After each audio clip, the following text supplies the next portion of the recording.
নমস্কার প্রিয় বন্ধুরা, আজ আপনাদের আমি নিয়ে যাব আকবরের সমাধিস্থলে। উত্তরপ্রদেশে সিকান্দ্রাতে অবস্থিত এই আকবরের সমাধিস্থল। এর প্রবেশদ্বারটি সুবিশাল। এটি ফতেপুর সিক্রির বুলন্দ দরওয়াজার অনুকরণে তৈরি।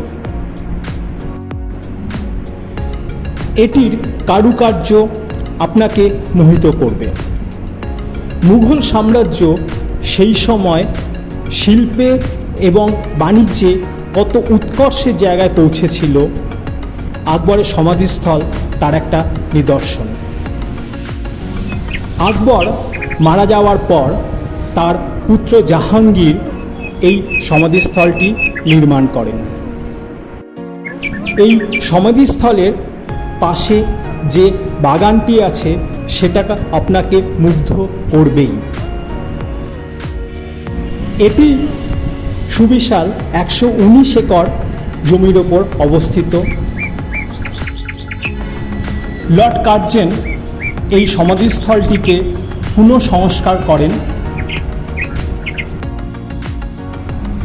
এই সমাধিস্থলটি মূলত লাল পাথরের তৈরি, তার মধ্যে সাদা এবং হলুদ পাথরের কারুকার্য করা আছে। ভারতবর্ষের মতো বহুমাত্রিক দেশে রাজ্য শাসন কী করে করতে হয় তা আকবর থেকে আমাদের শেখার আছে। তিনি সকল ধর্ম সমন্বয়ে ভারতবর্ষকে শাসন করতে চেয়েছেন।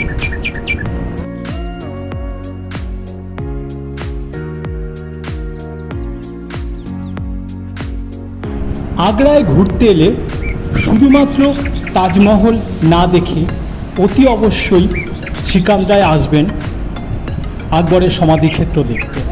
আশা করি আপনাদের খুব ভালো লাগবে। দেওয়ালে অঙ্কিত চিত্রগুলো আপনার মনকে ছুঁয়ে যাবে।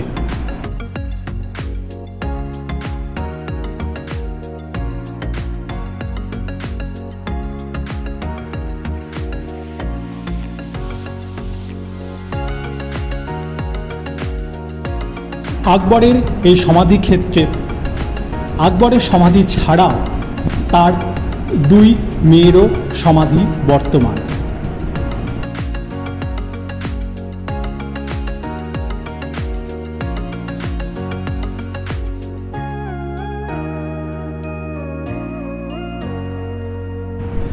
এটি হলো আকবরের সমাধিস্থল।